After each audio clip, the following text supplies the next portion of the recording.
শিবরাত্রি কি? জানুন শিবরাত্রি কেন পালন করা হয়। মহাশিবরাত্রি ফাল্গুন মাসের কৃষ্ণপক্ষের চতুর্দশী তিথিতে পালিত হয়। মহাশিবরাত্রি হল হিন্দু ধর্মের সর্বোচ্চ আরাধ্য দেবাদিদেব মহাদেব শিবের মহারাত্রি।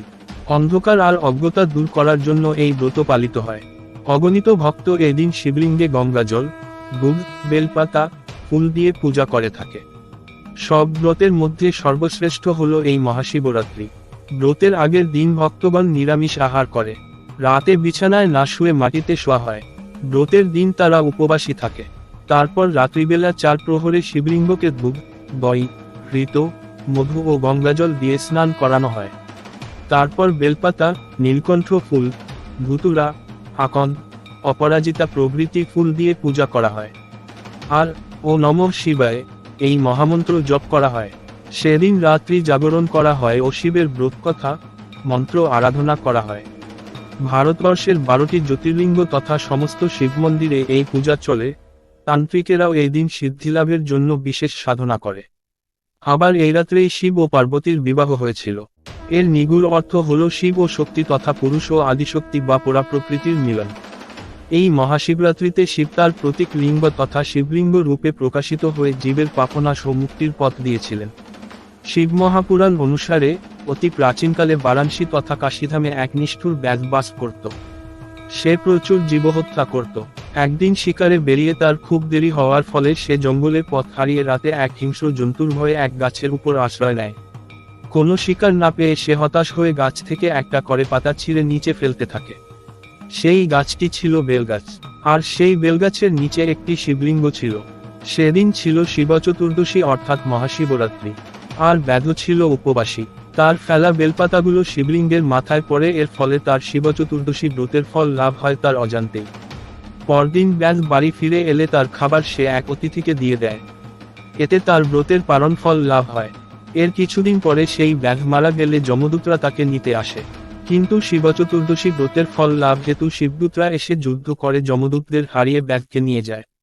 যমরাজ তখন স্বীকার করেন যে শিবচতুর্দশী ব্রত পালন করে তার উপর যমের কোনো অধিকার থাকে না। সে মুক্তি লাভ করে।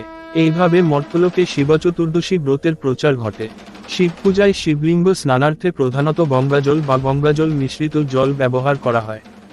আর বেলপাতা দেওয়া হয় 3টি পাতাযুক্ত একটি যৌগিক পত্রকে। তবে বিশেষ লক্ষণীয়, শিবের পূজার বেলপাতার প্রতিটি যৌগিক পত্রের বৃন্ত বা বোটা অবশ্যই ভেঙে বাদ দিয়ে তবে সেই বেলপাতা অর্পণ করা উচিত। শিবরাত্রি করেছেন নিশ্চয়ই। সারাদিন না খেয়ে থেকে তারপর মহাদেবের মাথায় জল ঢালার পরিকল্পনায় আছেন নিশ্চয়ই। তবে কতটা জানেন শিবরাত্রি সম্পর্কে? জেনে নিন শিবরাত্রি সম্পর্কিত এমন কিছু তথ্য যা আপনার অজানা। 1. শিবরাত্রির দিনে শিব পার্বতীকে বিয়ে করেছিলেন। 2. প্রত্যেক বছর ফাল্গুন মাসের কৃষ্ণপক্ষের চতুর্দশীতে শিবরাত্রি উদযাপন করা হয়। 3. বিশ্বাস করা হয় শিবরাত্রির রাতই মহাদেবের প্রিয় রাত। 4. শিবরাত্রির দিনেই মহাদেব তাণ্ডব নৃত্য করেছিলেন। আর তারপর থেকেই এই নৃত্য পৃথিবী বিখ্যাত হয়ে যায়। 5. অবিবাহিত মেয়েদের জন্য এটাই সবচেয়ে পুণ্যের রাত। যারা ভগবান শিবের মতো স্বামী চান তারা এই দিন ব্রত করেন। 6. শিবরাত্রির দিনের এই ব্রত শুধু অবিবাহিত মেয়েরাই নন, বিবাহিত মেয়েরা এমনকি ছেলেরাও এই ব্রত করতে পারেন।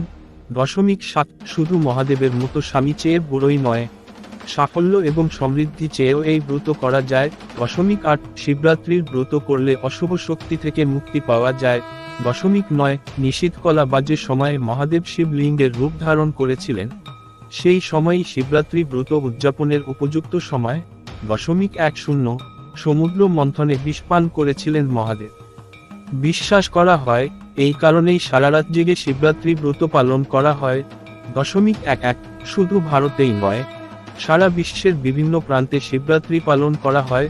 12. পুরাণে উল্লেখ করা রয়েছে যে ঠিক কোন কোন উপাদান ব্যবহার করা হয় শিবরাত্রিতে। 13. শিবরাত্রিতে ব্যবহৃত উপাদানগুলির প্রত্যেকটির আলাদা আলাদা উপকারিতা রয়েছে। 14. মহাশিবরাত্রির ব্রত করলে রজগুণ এবং তম গুণগুলির সংযম শক্তি বাড়ে। 15. মহাদেবের ভক্তরা ভিন্ন ভিন্ন ভাবে শিব মন্ত্র ওম নমঃ শিবায় স্তব করে থাকেন।